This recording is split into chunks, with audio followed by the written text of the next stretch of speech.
G'day. Hello there. I'm Aussie Robbo. I'm English Jen. And welcome back to our travel day from Sydney back to London. It's our final day. We are going back with Quantas and economy, but also we want to show you a little bit of a highlight reel of all the other things we got up to while we're here in Sydney, Australia.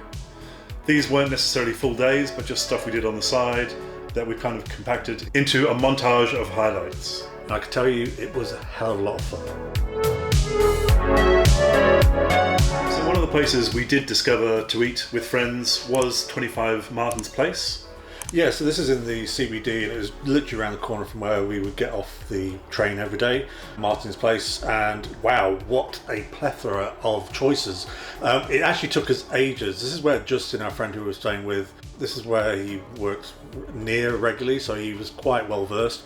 But we were sport for choice. We just lost each other, didn't we? Just going and looking for, and we kept changing our minds. Yeah, we only tried it once, but I would have liked to try it a couple of times because it did seem like a lot of good food. It does get very, very busy in the lunchtime, so it is good to go around those times as opposed to around midday when all the people from the offices in the surrounding areas are going. But there's a lot of good choice of food. You had pasta, didn't you? And then I think I had like a sort of it was like almost like a sushi roll place, but it was slightly different.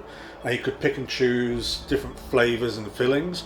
Quite good value for money and very, very fulfilling. I did overstock. My eyes were bigger than my belly, but it was nice to have options. Yeah, and it is very, very central, so it's a great place to grab some food if you are doing some sightseeing. And then one of the things I was really looking forward to was seeing some of the locations from The Matrix. All the Matrix films were filmed in Australia, and including some live locations. And some Star Wars ones nearby as well, prequels. So one of the places I really wanted to visit was this fountain. Kind of looks like an ordinary fountain, I guess, but it's actually the fountain from The Matrix, where the first Matrix was filmed in Sydney, in a lot of locations around here. So this is the scene where they filmed with the woman with the red dress, with the simulation, and everyone stops walking, and then the woman in the red dress walks along, and then there's a whole kind of chatting going on here. But yeah, this is where they filmed the fountain scene. It's actually at the intersection of Martin Place and Pitt Street. And I think on Pitt Street is also where they filmed the sequence where at the end of the film where he flies up as well. Is that the telephone box? Yeah, the telephone box in the corner. So that's on Pitt Street, just along here somewhere as well. But yeah, this is one of the locations I wanted to check out. Kind of looks just like an ordinary fountain, I guess, but yeah, this is where they filmed the whole sequence.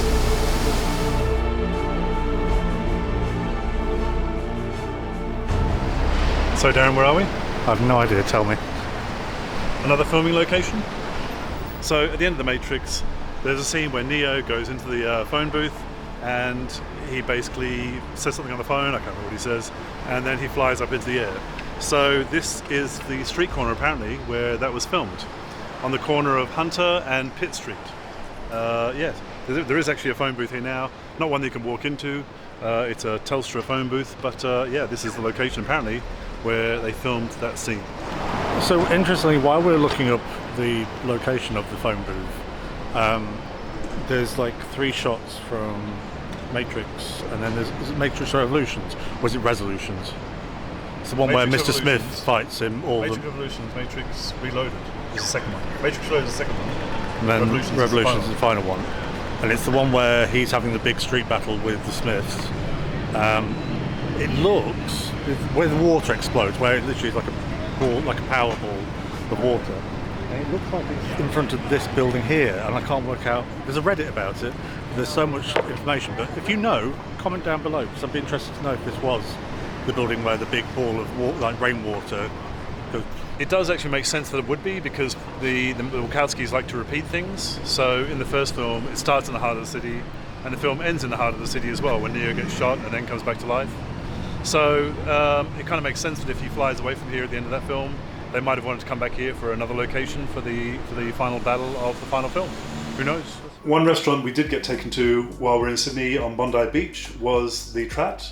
Yeah, well, it's known as the Trattoria. It's basically an Italian restaurant. It's been there for a long time, and the staff who work there, Justin knows the wait that we had both times. I was lucky enough to go twice. I believe he's been going there for 30 years. Yeah, and they're like family, and it's beautiful. It's great to be by Bondi Beach. It is very busy around there when the sun's out, so we were there in the evening, and yeah, lots of choice. I'd say it's a medium range price level, so it is kind of a special meal that we went for with family. Yeah, it wasn't cheap, but it was very nice, and great scenes and great scenery while you're eating. Not only that, I was also told a few nights before when I went there the first time that Ryan Gosling, when he was filming The Fall Guy in Sydney, took his family there on a regular basis because they really loved it. But this is Bondi Beach. This was my first and only time at Bondi Beach, so it was really nice to have some nice food while looking down on the beach. Unfortunately, it did start to rain after we'd finished eating, so I wasn't able to walk on the beach, but we did go further down to another beach when it did finish raining. Yeah, that is one thing you're not sport for around there, it's beaches. Sadly, we didn't get to do the full Bondi Beach experience, but that gives you just another reason to go back, and I'm sure we will. So Bronte Coogee Beach is a favourite of the people we were staying with. Yeah, Justin and Paul and the girls really love it here, and I can understand why. It's less touristy, it's smaller, but it's just beautiful. And again, it was a stormy evening, but it had the sun out. I managed to catch some lightning in the distance hitting the sea, which was beautiful. And yeah, again, we would love to have done beaches a lot more, but you're trying to fit everything in and spend time with family. You have to prioritise, but again, we're going to go back and we're going to experience all these things.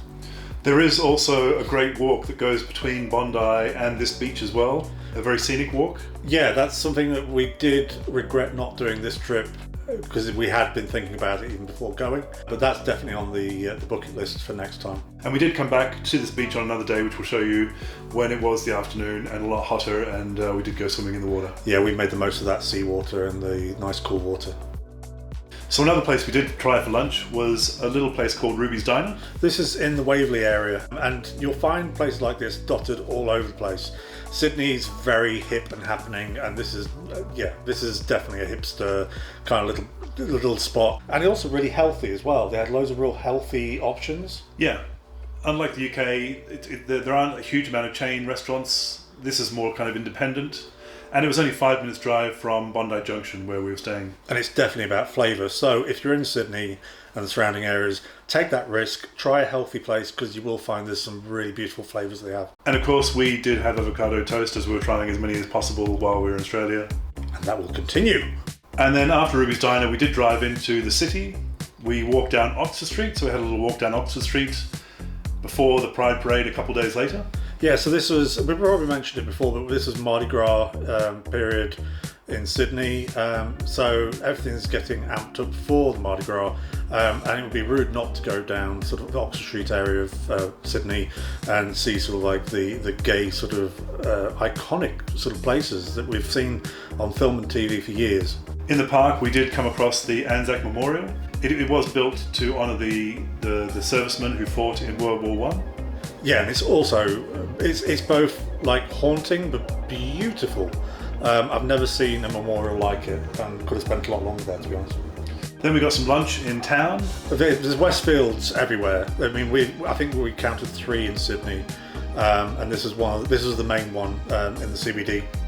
And yeah, it's a beautiful one, very spread out, not all undercover, but there's a Lego store. This was also where we did the Lookout. Yeah, Tower. Lookout Tower. That'll be in the link below. But yeah, it's amazing. They've got the Sydney Harbour Bridge, koalas, Star Wars, and we may have got a few little future birthday presents for a couple of girls that we were spending the day with. And then I did manage to make a new friend while I was over there. A couple of new friends actually at different points. He's a cutie. So this is my good friend Karma. Yeah, Karma was gorgeous. He was gorgeous, yes. I did want to adopt him and take him home to England with me, but unfortunately that wasn't really a starter. And on this occasion, I think I would even let him. I do love small dogs, and Pomeranians are one of the types I do love and would love one someday. Yeah, he wants to be a 1990s Paris Hilton. This one was gorgeous and so playful. Unfortunately, he was quite sick at a certain stage and he'd just battled through cancer, I believe. Yeah, ongoing, I believe, and wasn't showing it, but absolute beauty, and yeah, we might have to get one ourselves someday. So another great way to see Sydney is by doing a boat tour at night, which is what we did one of the nights we were there. Come on. It wasn't just any boat tour. It was the Kylie Minogue Love Boat Tour of Sydney. which was all expenses paid package of sights and sounds of Sydney, with dancing and a Kylie impersonator extraordinaire from Melbourne. We had an amazing night. It was a really special way to celebrate both Mardi Gras, Kylie, and the city itself. Yeah, it was a great way to see the city at night under the bridge. We went under the bridge and then past the Opera House and then down towards the zoo where we'd been a couple of days earlier. If you can do a night boat cruise while you're there, I definitely recommend one. At this point in time, I am going back to Sydney same time next year, and I have already booked my ticket again to do the Kylie Love Boat. And on the last day we were there for the Sydney Mardi Gras Pride Parade. Yeah, and we were lucky enough to be in a great group, the Harbour City Bears, and we got to actually take part in it, and it was such an amazing experience. We've done London Pride before, we've marched in London Pride, but nothing prepared us for the experience we had here. TV, cameras, interviews, crowds that went absolutely bonkers at the very sight of every single group walking past. People were very supportive, and the event, more importantly, does start in the late afternoon, early evening, so it is a lot cooler as it goes into the evening time, and maybe being in the evening it gives more of a party atmosphere as well. It was just beautiful. For me it was bucket list but life-changing and affirming, just absolute buzz. It does start in the park and makes its way down Oxford Street and then finishes up at the Fox Studios. Yeah, which is again where they filmed the Star Wars prequels, so it has a lot of history around that area, and it's really cool that they open it up for the partying afterwards. And we did visit the Bronte Coogee Beach one last time as well before we left. Yeah, I'm not a beach person. With the issues with my legs and my socks, it does become tricky. However, this holiday I did actually manage to find a kind of solution that worked, and I got to spend like a whole afternoon swimming, and it was absolute bliss. It was a very hot day, and then I did take a walk round to the baths on the side. So this was kind of an area where there are steps going down, and then there's like some pools where you could walk around, and the waves are crashing through, and it's very scenic around there as well. And then we did have one last avocado toast while we were there as well. So Darren, we just got to Sydney Airport. Yeah, it's pretty straightforward for check-in for me. You have a slightly different. Yeah, so we did get a taxi from Queenstown to here. The taxi was about half an hour or so. Pretty straightforward. Along the freeway once we go to Queenstown. Yeah, a few of the roads have changed, so a lot of the drivers, this is the same when we came in, a lot of the drivers are kind of unsure where to turn off, etc. But no, it's pretty straightforward once you get drop off. Yeah. And then it was just simply a case of checking in. I already checked in online, you had to do it I couldn't check in, it wouldn't let me check in again with the app. I had trouble with that last time when it came this way. I think it's because I got two passports, Australian and British. So once I got here, it was fine, just printing off the boarding pass. Yeah. And then you had a few issues because you were overweight with your baggage. So for me checking in, I always get a paper copy of the boarding pass just so, in case anything goes wrong with your phone. So you can pick and choose out of 4 options which ones you want, which tasks you want to do. So that's quite useful. I always do the tickets, and then I also do the tag for my bag. It's just one bag, up to 30 kilograms, but I didn't know this was going to happen. I honestly didn't think I'd bought that much, and I'd taken stuff out from the travel here. But yeah, I was over, so I had to do a quick reshuffle. Luckily, Rob's got a little bit of extra baggage for a pair of Crocs I bought, and it was under 30 kilograms. If you do go over and you do have to pay excess, it's 80 Australian dollars. So actually not as bad as US. Yeah. So it's just over 40 quid. But I'd rather not if I can juggle things around. And then we go through Passport control. Passport control was really easy. Yeah. Passports worked fine, scanned fine. Went right through. There was no real queue. It was literally 5 minutes. Yeah. And the security again was very fast, very, very fast. They seemed very organised. Maybe it's a quiet day as well. But yeah, everything seems very organised and very fast. Yeah, difference again. It's every time we go for a different airport, it's different things you have to take in or leave in your bag or whatever. I didn't have to take my iPad out. I didn't have to. They told me I didn't need to take toiletries out, but I already had. I had to take my trainers off, my wallet out, and that was about. Yeah, it was really straightforward. Really nice as well. Really pleasant. Right, let's go and have a look at go around and have a look at duty free. It's not the prettiest. He's not the prettiest koala, is he? Let's face it. There is a whole Tim Tam section where you can buy big packs of Tim Tams. Thank God, because we needed to stock up before we left the country. Tim Tams are a famous Australian biscuit. They're very similar to English penguins. but they're a lot better quality. Luxury! And I did buy a few packs to take back for the people I work with. And I just bought packs for me. Try the salted caramel, they are awesome. Yeah, so you'll find plenty of information and updates on the boards. It's very clear as well. This is probably one of the easiest airports I've ever been in for finding information about your flight and boarding times. So you've got all of it up here, but it also tells you how many minutes it takes approximately to reach it. So that's good. Now I need to do is find it. Gate 9.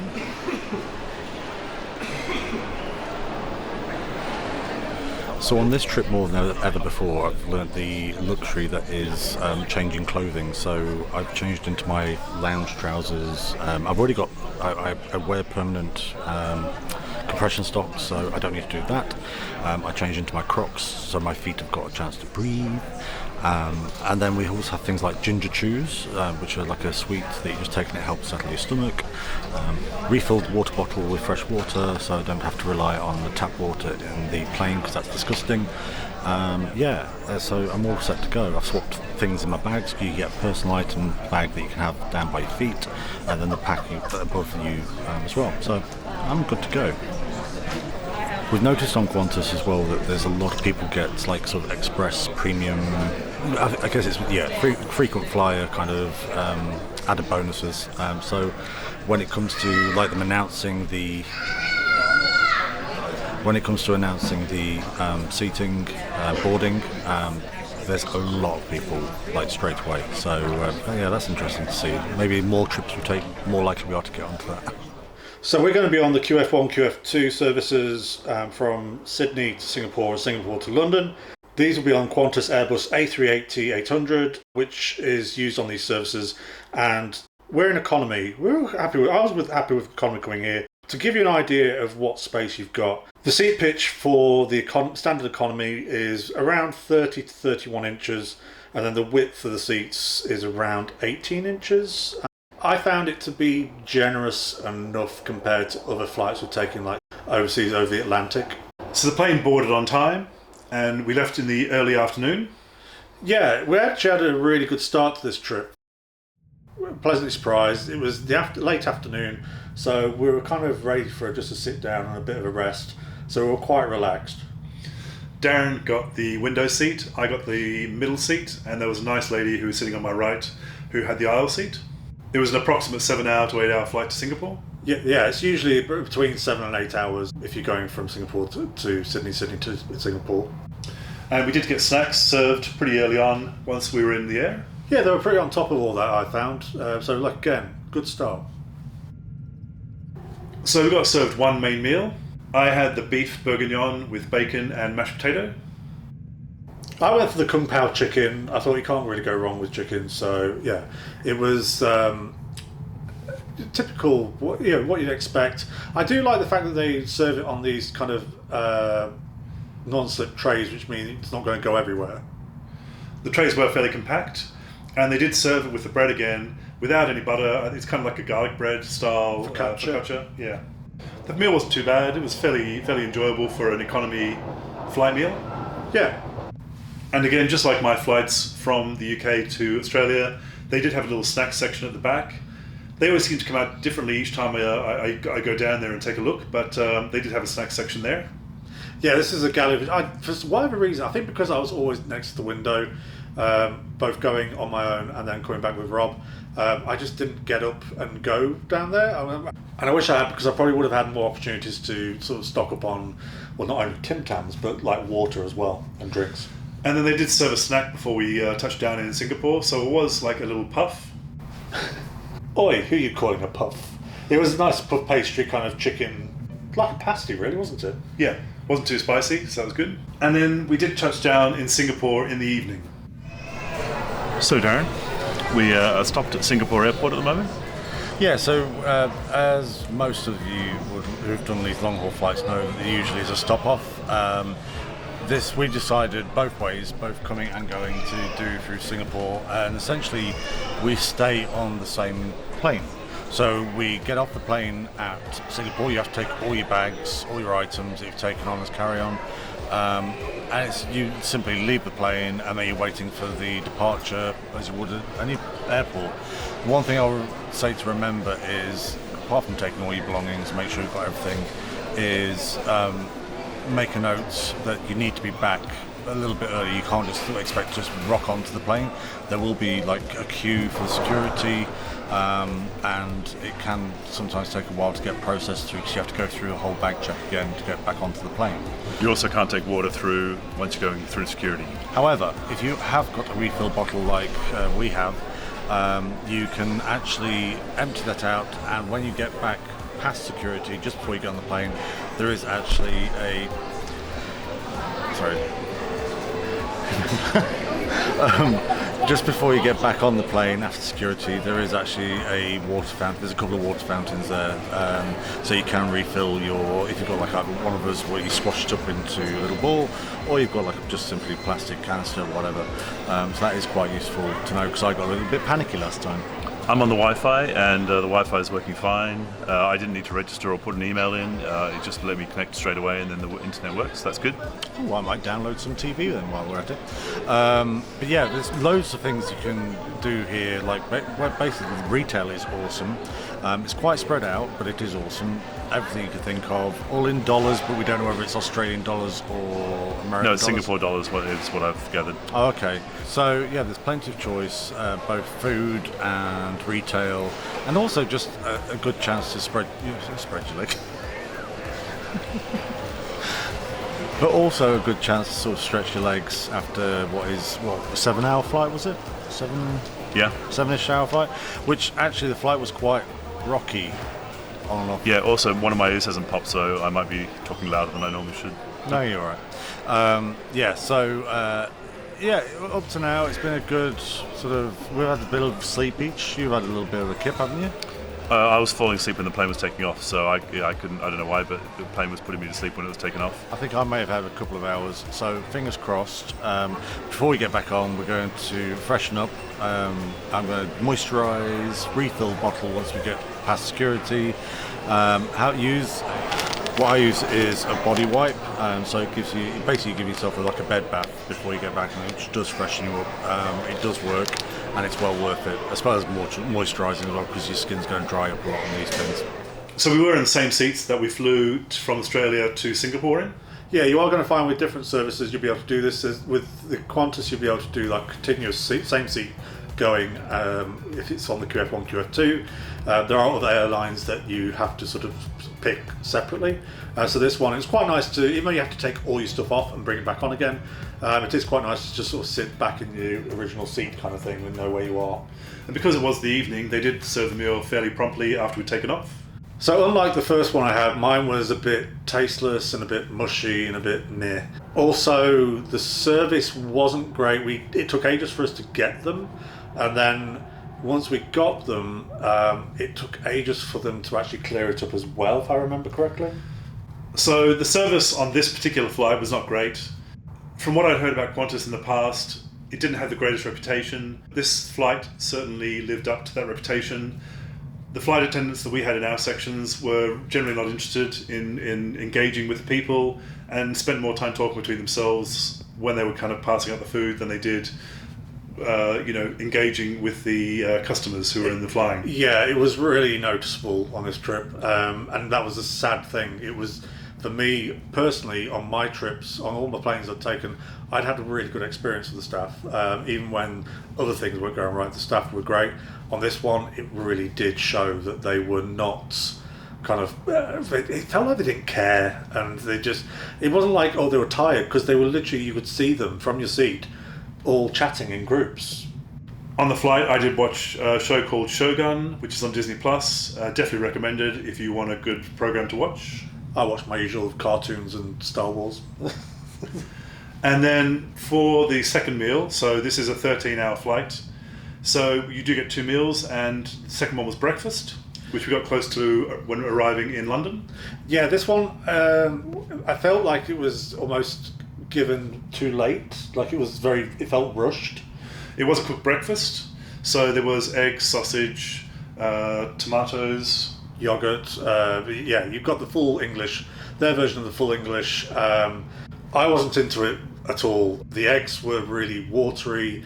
The sausage didn't look appealing. Even though it was cooked, it didn't look cooked.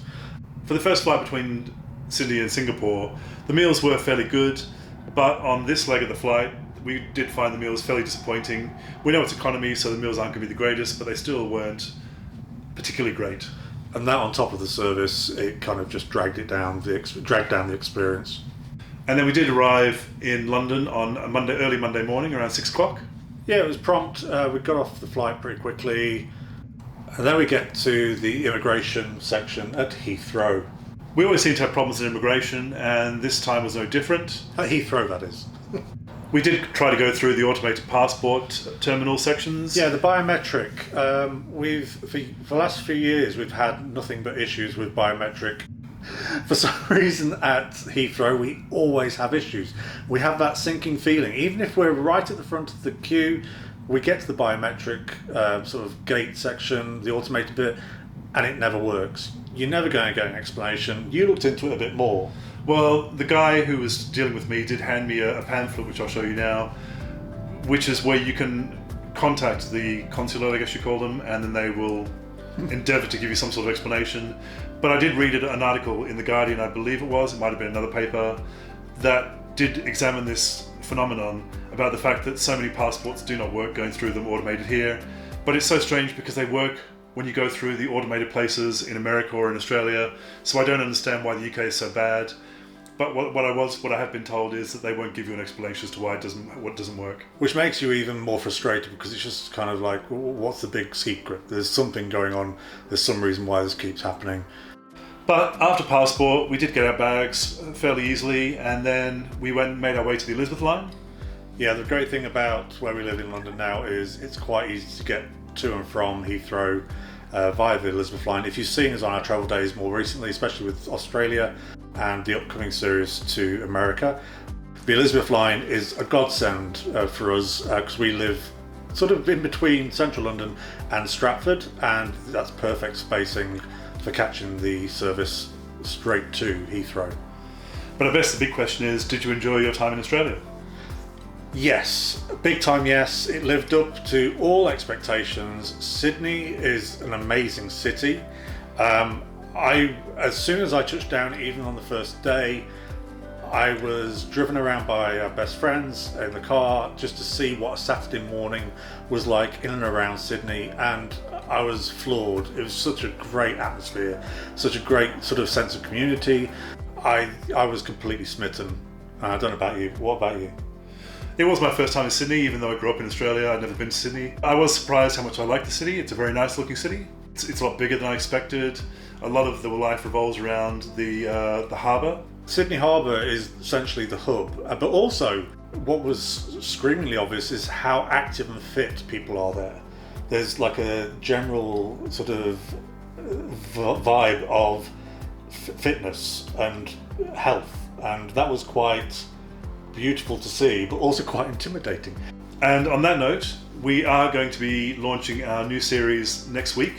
It's a few months later, and we are going to America for a coast-to-coast New York to California trip, and it was to celebrate my birthday, which happened in August, and we had to delay it for the school holidays, but we'd like to take you with us, so please do come join us to go to New York.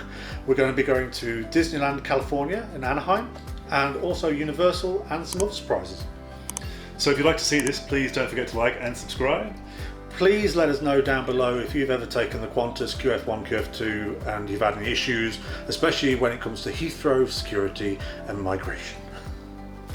But thanks for watching. Yeah, thanks for watching, and see you on the next series. Bye bye.